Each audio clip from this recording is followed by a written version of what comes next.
Slurpty don't my G's, it's Artifact. Hope you're all doing super sick. How is it going? Leave a comment down below. Are you feeling on a scale of 1 to 10?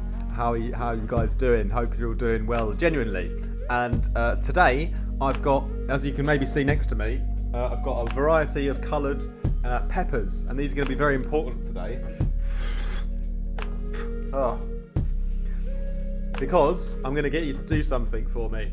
The green pepper, you know, that's my Spotify, so I'm going to go and get you to go ahead and follow that. The red pepper, that's my YouTube, so I'm going to make sure if you're not subscribed, you do that now, right now.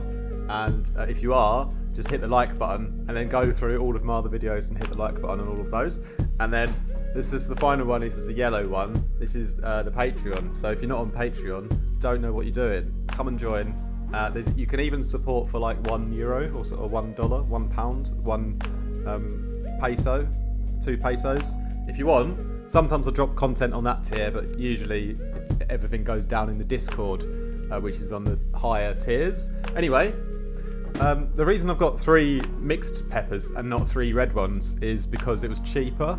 And, you know, we all prefer the red peppers, I think. We can all agree with that. And, you know, you get to the store, and I say store like I'm American, you get to the shop and you see like the mixed bag of peppers is just cheaper. And in these times of inflation and like potential recession and all this boring stuff, you kind of just like, all right, I'll just get the 3 different coloured ones and just not have 3 red ones. And that's the sacrifice that I've made. That's my decision. Anyway, today I'm going to show you a Vital base, and I haven't actually picked it yet, but in a minute I'm going to pick my best one that I've made in the last few days, because I've been going on a Vital base creation rampage.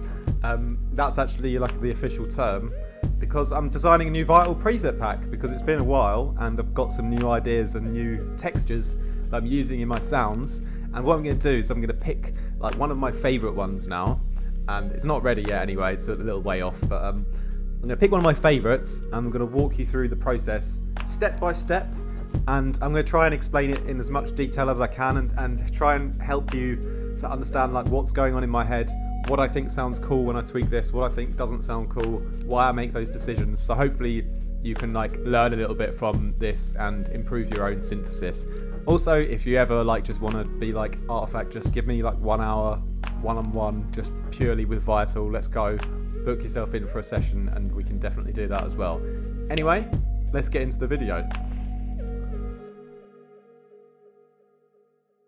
Alright then my G's, so I've been just tweaking around this patch that I made called the Dragster Flex, and let me show you what I mean by why I've been tweaking it. So I'll play it to you now just with a drum beat, and I've set up some macros to control the kind of groove and positioning of the bass. So let's have a little listen and see what I mean here. So this is the like original sound I've got at the moment.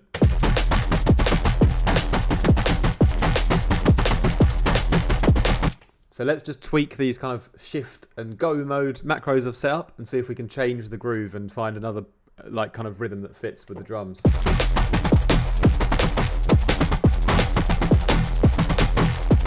Could also slow down my main LFO here.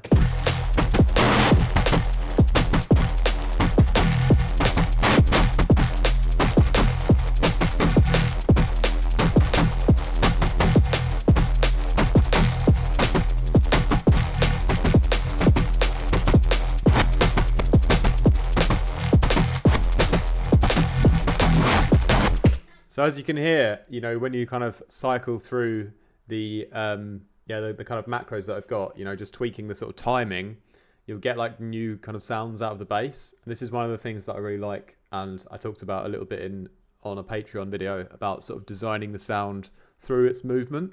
And so when you change the movement, you kind of get new textures coming out of it. And when you sort of hear these new little exciting parts, you know, you could, for example, like bounce that out as a little clip and use that. That's what I would probably do. Anyway, let's have a little deep dive into the patch, and I'll start off with the voicing.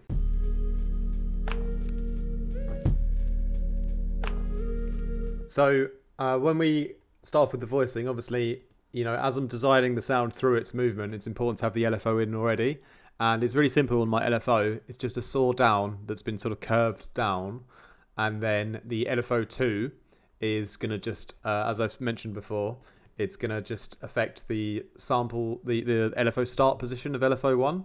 So you just drag LFO2 over to the LFO1 starting point, and that's turned up all the way, and then we'll end up using this secondary LFO as a kind of sine, and this is going to just allow us to change the rhythm on the sounds that we make.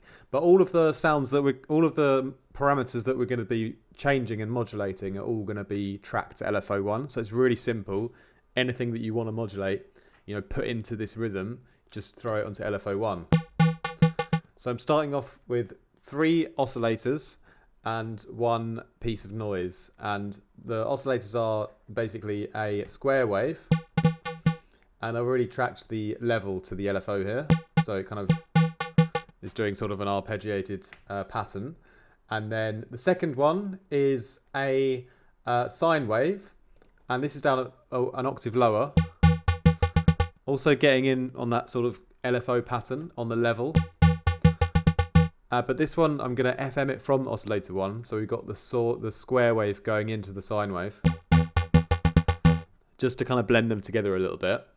And then I'm going to add in the third one. This is another sine wave, but an octave lower. I'll just take that off for a second. This one I'm going to keep the sustained level up. So it's going to be a consistent sub bass underneath it all. You don't have to do that. It's just kind of what worked in this particular sound. So anyway, we add a little bit of FM from oscillator 2 on this guy here. Gets a little bit more Reese-y, a bit more neuro-y. And one more thing to add a little bit of extra harmonics is the spectral time skew is great on sine waves because you can get a little bit of extra kind of glitchiness and high end from your sine wave. So put those on also onto my main LFO. But we got a lot of like synthy harsh harmonics, so this is where I'm adding in the sample. And you could really use any kind of texture. And on Patreon, I dropped like a sample folder of some sort of convolution, sort of just plain old textures that are like not quite white noise, but similar. And I'll probably make some more because actually the little differences in the particular one that you pick makes like a massive difference when you blend it together with the oscillators. So I'll probably go ahead and make some more of those soon. I've kind of leveled up my sound design a bit, using different types of noise in a specific way with like in combination with your oscillators. So that's like the main, I guess that's the main part of the voicing. The other thing to note is that I've been a bit lazy with not turning the phase off here. It's a chaotic sound, so I don't really care at the moment. Just the unison on that square needs to be on because it sounds horrible without it. And then the other important thing is like the detuning. So there's quite a lot of random pitching going on, and that is just making it like a nicer tone because it's keeping it a little bit off key. So you get away from that like classic synthetic sound and you start to get a little bit more interesting when you play with the pitch more.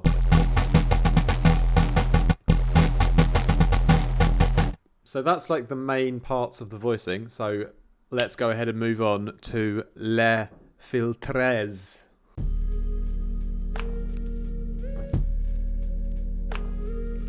So you really need to do a nice bit of filtering to this sort of chaotic mess that we've got. Because although we've got like a lot of movement going on and a lot of like things happening, overall the sound is still quite sort of flat and sustained. Although there's all these movements going on, we want to shape all of those as a whole.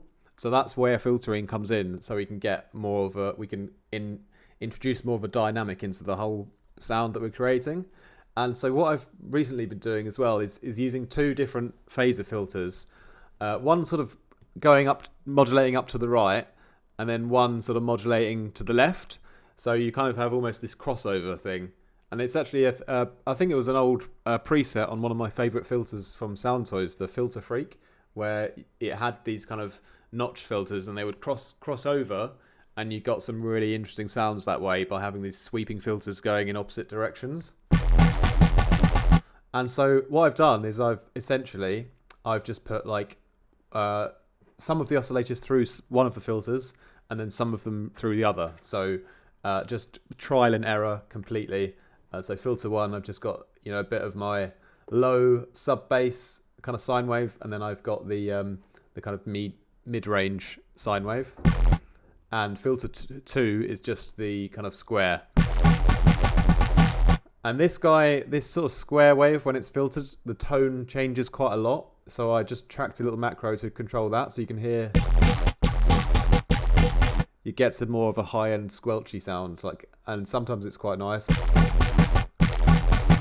But I like it a bit darker, like lower down. But yeah, very simple, just moving the cutoff on our main LFO again. Everything's going through the same one, and then controlling the drive a little bit just to give a bit more, kind of flavour and flair into the Tony Blair, filter. Next up, let's move on to the dub effects.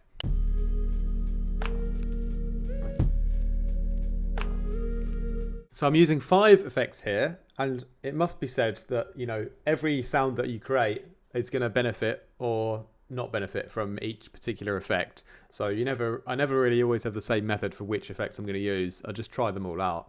And yeah, starting off with the chorus is going to make things a lot wider and kind of more spread out, as a chorus would. Sometimes it just works so great on a sound. One of my favourite things about Vital is its chorus. It just has a great sound to it. So I like it around that 11% mark. I've kind of left the rest of the settings just as they are. Then the distortion, we're going to do quite a lot here, so brace yourself. Really getting, just more aggressive and just exaggerating the sounds that we've got. And, as I'm designing the patch, I'll be going back and forth, tweaking the FM amounts, tweaking the kind of filter positions, once the distortion's on, because it kind of changes the vibe a little bit. And yeah, also important to note, I got a bit of that drive being modulated on the LFO, so it's also a bit more dynamic here. All the subtle details always add up in synthesis, so it's all about the small things adding together. That's why you can just put it on one LFO and it's nice and simple. And you can go back and tweak each one very slightly here and there. This EQ does quite a lot as well, because what I'm doing is I'm sort of boosting the high end on the LFO, so it also introduces a bit more dynamism, because it pumps up the high end. As those stabs are sort of played out. Let's just change the speed for a bit of fun. Go even slower, shall we? You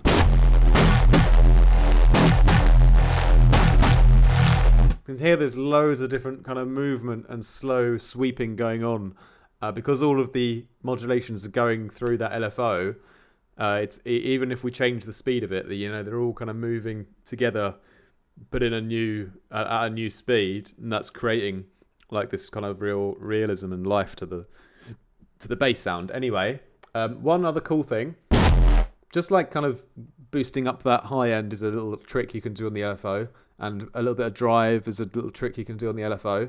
Another cool thing to shape the sound a little bit further is to put on a low pass filter and really sort of take everything out and put the cutoff all the way down, LFO all the way up. We just turn this back up again. We got that just that low pass, the kind of low bass pumping in the sound. And now what we can do, if we mix that back off just a little bit, we kind of got this low end kind of dynamic push into the sound. We're taking out a bit of the high end, and we're replacing it for having a slightly more dynamic kind of low end groove going on. So sometimes it can be cool to sacrifice a bit of your overall volume and high end, but reintroduce a bit of that low end punchy groove on the LFO. So without it, it's louder, but it's more sustained and less dynamic. And so this makes it a little bit more dynamic and a bit more, you can get a better groove that way. So I like that a lot, and then I got a touch of reverb on it. Probably doesn't really need that much on there, it's quite sort of 3D anyway, but But yeah, that's basically like the effects wrapped up. So let's have one last little bit of fun with a bit of post-processing or rearranging and bouncing out to audio more specifically.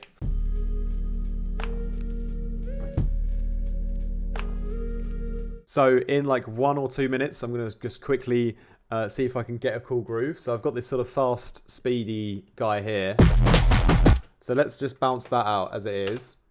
And then let's do a little bit of a, go for one of these slower kind of grooves that I had before.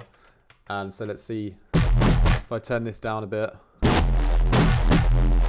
Maybe play with the shift and the GoPro mode, whatever I've named that.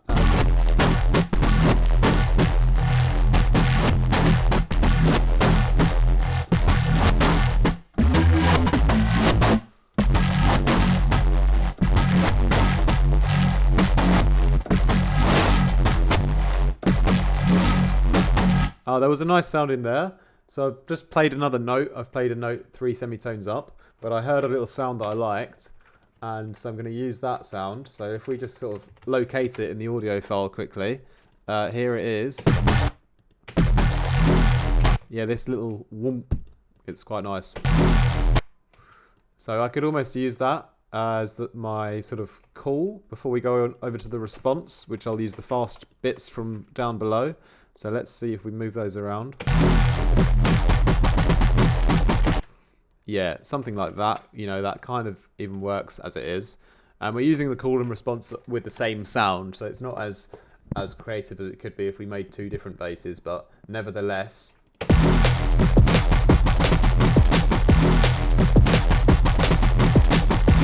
You know, still pretty nice. And if we just put a little LFO on to just sidechain to the kick on both of these guys quickly.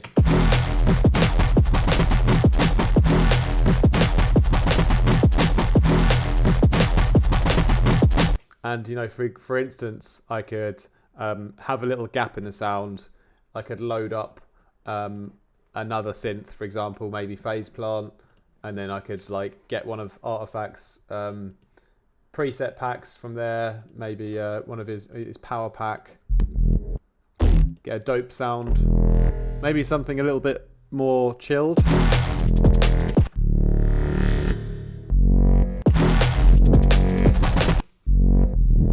Maybe we'll play something.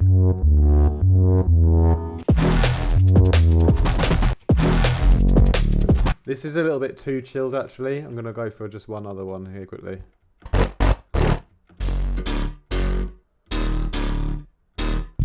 Don't know if that'll fit.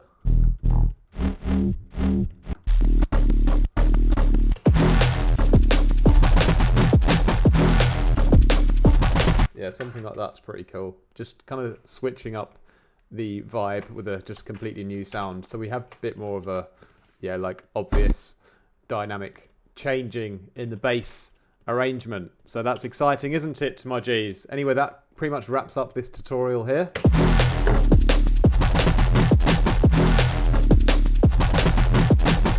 But I hope that you learned a little bit more about synthesis with Vital, and yeah, things like I kind of mentioned before to pay attention to.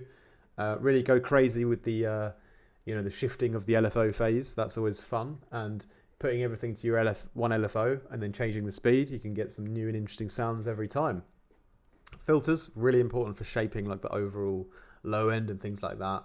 And then yeah, of course we've got like a lot of effects and a few cool tricks that we can also put onto our LFO to just, we're always trying to improve the sound's dynamics to make it, you know, have a nice shape to it. So that's the main goal here with all of this, you know, taming that chaos that we start off with and shaping it all into something usable, not being afraid to bounce it out, get a groove going. Let's go, my G's. Have a great day. Peace.